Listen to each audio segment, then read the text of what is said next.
welcome to another rushed rush through the weekly rushes.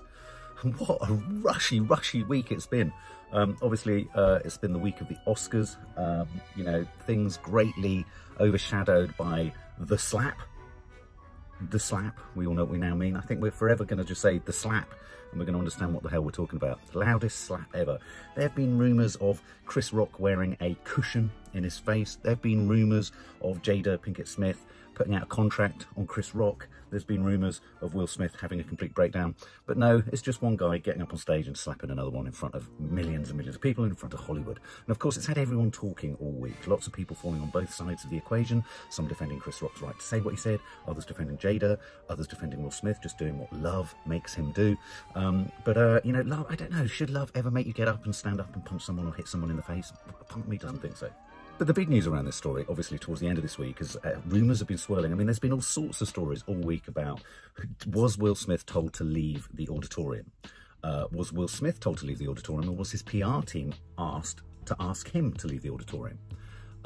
Will Smith refused to leave the auditorium and sat there sternly not doing anything. Chris Rock refused to press charges.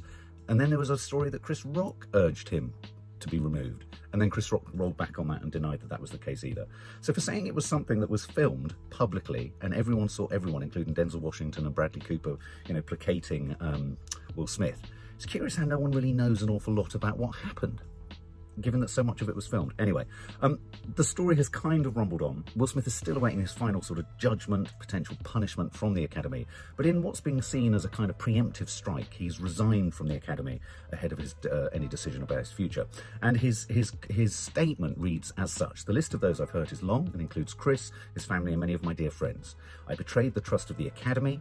I deprived other nominees and winners of their opportunity to celebrate and be celebrated for their extraordinary work." And as we said earlier in the week, it was a remarkable night, especially for the film Coda, you know, about a deaf family with a child who isn't deaf. And, you know, we had the first male deaf winner of the Best Supporting Actor.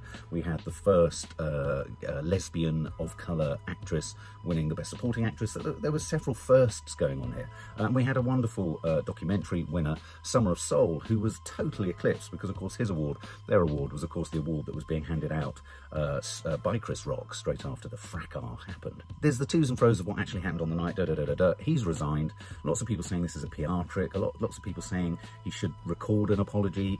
Lots of people saying he should have come out sooner, should have come out stronger, that his son shouldn't have said this is how we do things or this is how we do it. You know, and Jada Pinkett Smith came out talking about a season of healing. I have to confess, I find all this kind of wishy-washy, hippie-shitty kind of nonsense about seasons of healing and unconditional love and all that bollocks. I find it such sort of passive-aggressive sort of... It's like vandals in sandals. If we wear the flowy dress and we say seasons of healing and unconditional love and prayer and love and almighty, suddenly we can get away with being an absolutely nasty piece of work. So I don't buy that. I don't buy that at all. But I suppose the question we all want answered is, in resigning from the Academy, what does this mean? Does this mean that Will Smith will no longer receive a goodie bag every year? Will he be allowed to come to the ceremonies in the future? Is he allowed to be nominated for another Best Actor Oscar? So yes, he'll be able to keep his Best Actor Oscar for King Richard. It's not going to be taken from him. Yes, he's still going to be allowed to be invited to future ceremonies, which I think is surprising. Yes, he can also still be nominated for future roles and be considered for more Academy Awards. But no, he won't be able to be a voting member, i.e. he won't be able to choose who else wins the awards that he's won. But this week, I think April the 18th, or in a couple of weeks, we're going to find out whether any of those kind of privileges are going to be eroded by the Academy. So the story is set to rumble and rumble and rumble. The other big news story of the week, which again we covered in our weekly Coffee Moaning, was the tragic story, really sad story of Bruce Willis. And I think one of the reasons this has really cut through for me is that I think so many people in the industry, think of the Razzies, the sort of Oscars for turkeys and bad films and what have you. He's become, Bruce Willis in recent years, he's become a sort of a butt of many jokes. He's sort of, you know, his films aren't particularly good. There's a sort of stiffness to them. I've seen him in quite a few interview situations where I thought he was just coming across as rude, which now we know the story of his aphasia. You begin to realise, oh my God, you know, once again, careful how we judge people, careful how we judge what we see or what we receive, right down to what appears sometimes to be, you know, sort of antisocial behaviour or slightly rude behaviour. This man has been struggling for many years with this, you know, and so some insiders and some of the sets that he's been working on the film sets that he's been working on have said that his sort of declining cognitive abilities have been a sort of open secret within the film world for quite a while. On several films, you know, he can be seen using an earpiece to feed him his lines. Apparently he was struggling as far back as on M. Night Shyamalan's Glass. Things like, you know, his films were having to be shot closer to his home, so he didn't have as far to drive. He was struggling with, you know, comprehending the working processes of props and guns and armor and costumes and things like that. So I think, you know, in a weird way, those around him have been, you know, on production sets, you know, the runners, the costume designers, the makeup artists, set designers, all that lot. They've all been really trying to help his struggle, in a sense, but things have clearly reached a peak. And there were even stories that in certain films that he was filming, they'd use a body double for virtually 2/3 of the scenes that he was in order to make his screen presence feel more substantial. But our hearts go out to him, and I was really pleased to see that the Razzies, you know, apologised for having a category that was just, you know, Bruce Willis's worst performance in a Bruce Willis film, because I think that was an acknowledgement that something stiff was creeping into every film that he was doing. In other big news, Jim Carrey has been doing the rounds. Obviously, he's promoting Sonic the Hedgehog 2, in which he plays Dr. Robotnik. Is it Dr. Robotnik, I think? Or was it Dr. Egghead or something like that? Anyway, fabulous. I mean, I must admit, I'm a huge Jim Carrey fan, have been over the years. Dumb and Dumber 2 was a piece of shit. It was awful. Any of those revisits have been really bad. Jim Carrey's been obviously doing the rounds, doing lots of interviews. He had his own opinion on Will Smith's slap, saying it was absolutely spineless, that the Hollywood stood up to congratulate him, though someone did pull to my attention a clip of Jim Carrey winning an Oscar or an award, and he went in for a full-lipped kiss of the award giver, which, when you watch it, looks deeply uncomfortable. So, you know, careful, because I think all of us have possibly overstepped the mark in different ways. But Jim Carrey's been talking about the fact that he's possibly retiring. But what I love about his statement here is it's such a possibility, it's such a might be, in a varied range of circumstances. I could be. I'm retiring for sure, definitely, maybe, possibly, for sure, forever, but maybe not. He said in an interview, well, I'm retiring. Yeah, probably. I'm being fairly serious. It depends. It depends. If the Angels bring some sort of script that's written in gold ink, that says to me that it's going to be really important for people to see, I might continue down the road, but I'm taking a break. I'm in, I'm out. I'm in, I'm out. I'm in, I'm out. I'm in, I'm out. He's famously, he started doing a lot of painting. He's kind of got quite a name for himself, but quite sort of, sometimes political, but quite sort of brash, kind of abstract, kind of cartoony, kind of in-your-face images. Go to his Twitter, he often posts them on there. But he did say, interestingly, that he could be coaxed back to the screen, though let's not forget he hasn't necessarily retired quite, but he could be coaxed back to the screen by none other than Dolly Parton in a biopic in which potentially he could portray her partner, Porter Wagoner. Is it Porter Wagoner? And that'd be interesting, wouldn't it? So Jim Carrey playing Dolly Parton's husband or partner. Curious, curious, curious. I think it would be a sad loss if Jim Carrey did retire. I do think he's very funny, but I do think he's also at a place in his life where he's extremely at ease. He likes his quiet life. He says, I like putting paint on canvas. I love my spiritual life. So again, he's obviously involved with a lot of healing, a little bit like Jada Pinkett Smith. I love this story. I love this story. Earlier this week, Jonah Hill was busted in New Orleans for trying to sell a bag of a very dodgy substance. Did anyone see this? There's a mugshot of him. He's bearded up. He's currently shooting the biopic of the Grateful Dead, performing as Jerry Garcia. But by all accounts, the police pulled him up, and he was basically sort of ricocheting around the streets of Bourbon Street in New Orleans. And he had a bag, and it was full of stuff, full of powder. And he was actually heard screaming, for $400, guys, I've got Jerry Garcia in a bag, man. His ashes.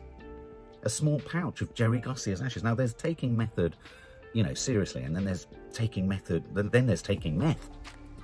This is method. So anyway, so yeah, Jonah Hill was slammed up back there, back on April the 1st, apparently. Some casting news. Sharon Stone, Basic Instinct. She's also in, I think she plays Kaylee Cuoco's flight attendant, her mum in that, Flight Attendant 2. She's been cast in a new Warner Brothers DC superhero film called Blue Beetle.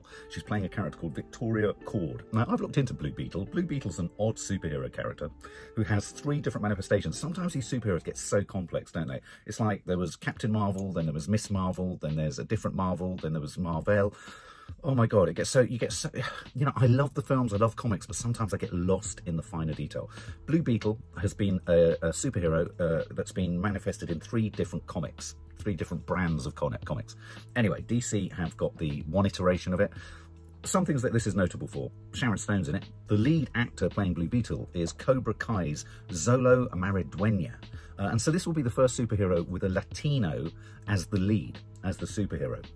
So I do feel that, you know, especially when you look at Miss Marvel, where we have the first Muslim actress playing a superhero, diversity within the superhero sort of landscape is proven to be a success at the moment, and I think all the better for it. So this next project is just a project on paper, but as projects on paper go, and let's not forget, you've got to, in order to get a film deal, you've got to have the right cast, you've got to have lead actors that are up for the gig, you've got to have obviously the right sort of writing team, script, concept, and all that kind of stuff. You've got to have a brilliant director, and you've just got to be able to generate a whole lot of excitable steam, like I do when I'm in the shower. Well, Avengers co-stars Scarlett Johansson and Chris Evans, Captain America. So we've got Black Widow and Captain America. They've been wanting to reunite for quite some time. They were going to reunite on a project called Ghosted, but that went away. But I think it stars Ana de Armas now. So Chris Evans, Scarlett Johansson, got to get them back together. Got to have a bit of an Avengers sort of reunion. Well, they are coming together on a project called, or a film called, Project Artemis. Strikes me that whenever you hear the word Artemis, it's got to be some kind of sci-fi thing. And I think this is a film about the space race or some such thing. But the greatest detail, which I'm really excited about, is you've got those two. It's great. Chris Evans has grown on me over the years massively. Scarlett Johansson can do no wrong ever since she did Under the Skin. If you haven't seen Under the Skin and you want to be twisted out of your soul, go and check it out. And as I say, it looks like it's to do with space. It's about the space race or something, but it's directed by Jason Bateman. Possibly one of the biggest castings. Maddie and her boyfriend Paddy were watching the animated film Zootropolis the other night, and whilst they were watching it, I was editing something, and my head went up and I went, "Who plays the fox?" And Maddie went, "Dad, it's your man crush, Jason Bateman." Oh, his voice, his manner, his shtick, his face. If you haven't seen Jason Bateman in Game Night, please, I thought my visor was there, please check out Game Night. It's brilliant. Okay, so he's not in this, but he's directing it. And we know that's going to be good because he's directed many of the episodes of Ozark, the series on Netflix. So Jason Bateman, Scarlett Johansson, Chris Evans, film about the space race.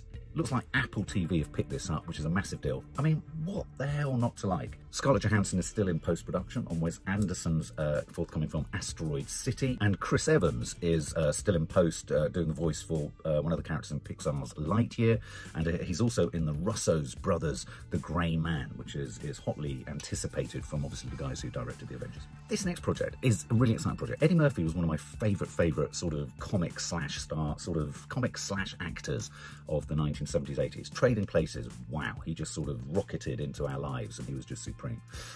Beverly Hills Cop, whatever it looks like now, it was a big moment with that brilliant theme tune by Harold Faltermeyer, I seem to remember. He's a brilliant actor. He was a brilliant actor. He kind of went off the road a bit, and he's having something of a renaissance now. He's sort of coming back, especially after his Netflix show or film, Dolomite Is My Name, which I think he was nominated for quite a few awards for that, wasn't he? Where he played a blaxploitation film star, Rudy Ray Moore. I still haven't seen that, though. I really must. Well, Eddie Murphy, this is another... And also, of course, Coming to America was a big hit. Coming to America I never really got on with in the 80s, and Coming to America 2 was a surprise hit, I believe, for Amazon Prime. Off the back of that, we've got Eddie Murphy, who's going to play a character that is, I'd sort of forgotten about, but when I was younger, I was really into funk. I mean, strong funk, whether it be the Ohio Players, whether it be War, whether it be Parliament, Funkadelic, all that kind of stuff. The real kind of grungy sort of... there was James Brown funk, but then there was a different kind of grungy, sort of dirty, filthy funk, and that was personified by George Clinton of Parliament Funkadelic, a larger-than-life character, colourful hair and crazy outfits, and I think Bootsy Collins used to be his guitar player or bass player and stuff like that. Well, Eddie Murphy's going to star as George Clinton, which is just brilliant. This is going to be so in your face. This could be so fantastic. It's going to tell the story of the musicians, you know, beginnings in North Carolina, and ultimately became such a huge influence on bands. Like a good modern grab on what George Clinton Parliament Funkadelic was all about is Outkast, but he was also a huge influence on Tupac Shakur, Dr. Dre, Snoop Dogg, Ice Cube, all that sort of stuff, Wu-Tang Clan. But Outkast, for me, whenever I saw Outkast or heard Outkast, it really gave me George Clinton vibes. George Clinton, some of his his most famous songs, if you want to go and check them out, are Atomic Dog, Weak and Funk. I think there was one called Loopzilla, which was a particularly bizarre one, and Computer Games. That's going to be colourful. It's going to be insane. In many ways, I mean, I love James Brown. Don't get me wrong, but George Clinton sits at a really odd end. He looked like he took a lot of acid. I mean, I think James Brown took a lot of weird shit, but I think George Clinton took even weirder shit. Bit of documentary news. I like a good documentary in the weekly rushes. Ron Howard, we love Ron Howard, the director from The Fonz, Happy Days and all that kind of stuff, and Brian Grazer are teaming up on a documentary that will be fascinating and I think really heartwarming and comforting and nostalgic to watch, which is a documentary on Jim Henson, the story of Jim Henson, the puppeteer who gave us things like The Muppets, was behind Dark Crystal, Labyrinth, Fraggle Rock, Sesame Street. You know, he was also instrumental in helping develop Yoda and stuff like that.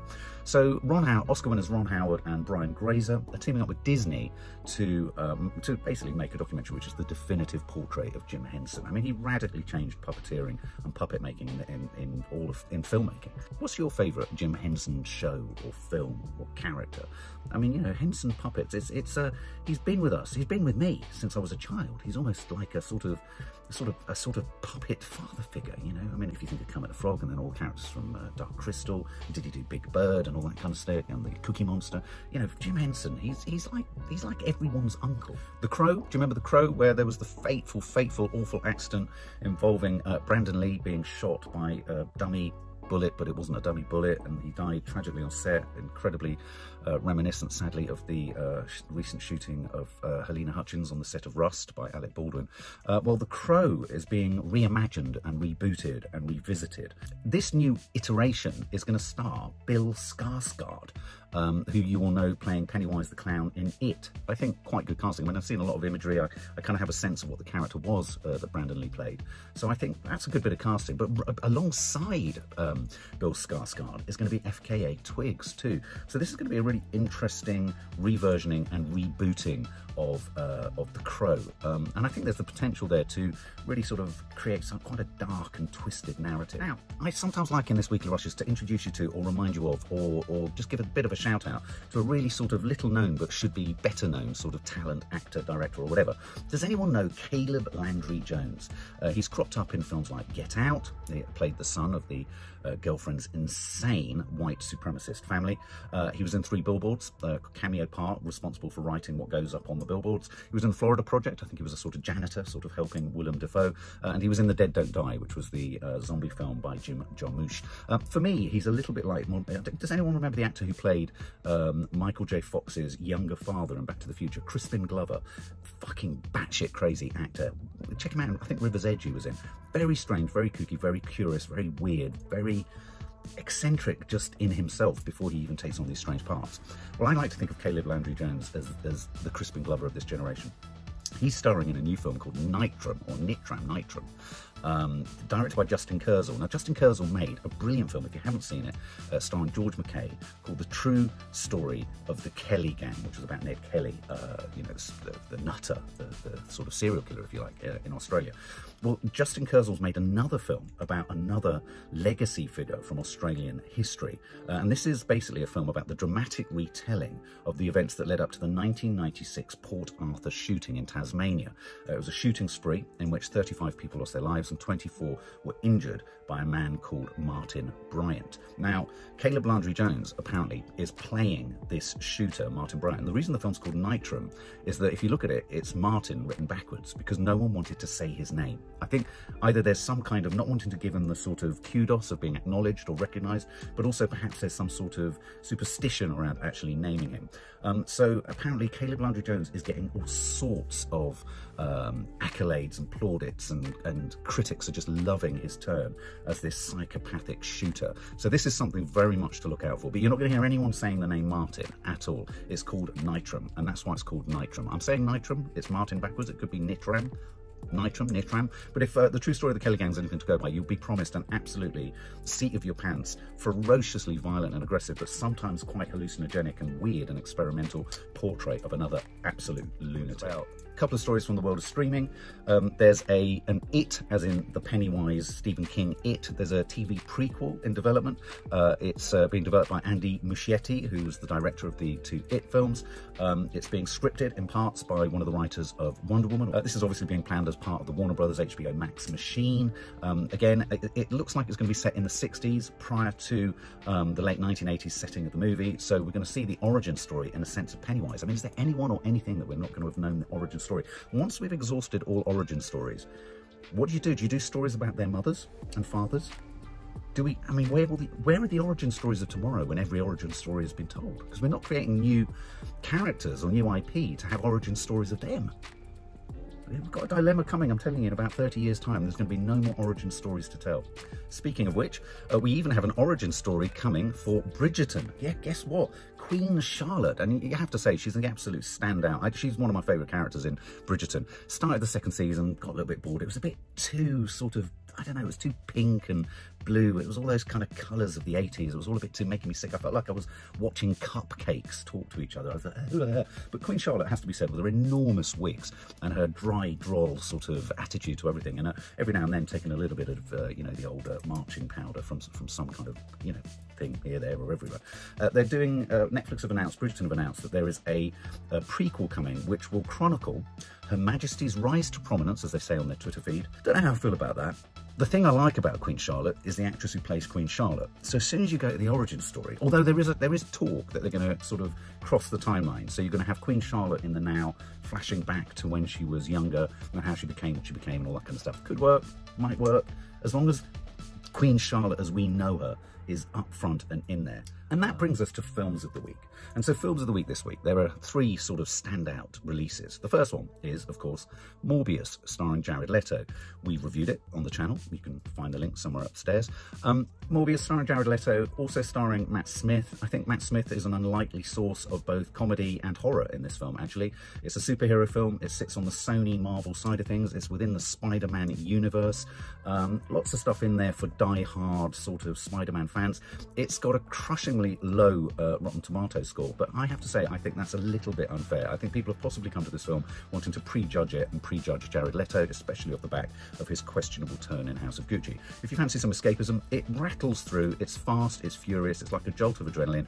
Fancy a bit of escapism. If you want your kids distracted, this is it. It does vampirism, it does superheroes, and Jared Leto is committed. If nothing else, he's bloody committed to the part. The other film this week is True Things, starring Ruth Wilson and Tom Burke. This review is also landing on the channel in the next couple of days. Really curious portrait of a young woman, or a woman perhaps in her sort of mid to late 30s, who's really lost in her life, lost at work, lost in love, living in a bedsit, and it's quite a sort of dreamy, fantastical portrait of a relationship that develops over an accidental meeting, or a sort of incidental meeting, if you like. And it just looks at the sort of the hopes, the ambitions, the desires that this young woman would want from a relationship, and the ways in which this man, though you never quite get it revealed what he's up to, how he never quite delivers on what she wants. And so it becomes a sort of meditation on loss, hope, love, singleness, loneliness, and a lack of aim and ambition, all through the eyes of a young woman. And for that, in that sense, it's quite an important tale about what it means to be a young woman. And then, of course, you've got Sonic the Hedgehog 2, which, if for no other reason alone, you go and see for Jim Carrey's turn as Dr. Robotnik. I never saw the first one, but lots of people who did see the first one said it's brilliant just for him. So if you really fancy a distracting film, which is obviously about the infamous, is it Sega Nintendo Hedgehog character? I mean, I seem to remember playing it years ago, and the brilliant ping it makes every time you'd hit the sort of stars. That's going to be your cup of tea. It promises to be fun, it promises to be silly, and there's going to be Jim Carrey surrealism all the way through it. And there you have, that's this week's Rushed Rush through the Weekly Rushes. Tell us what you think, share your thoughts, and we'll see you again next week. For more film and family fun, don't forget to click the subscribe button and make sure to click the bell to never miss an update.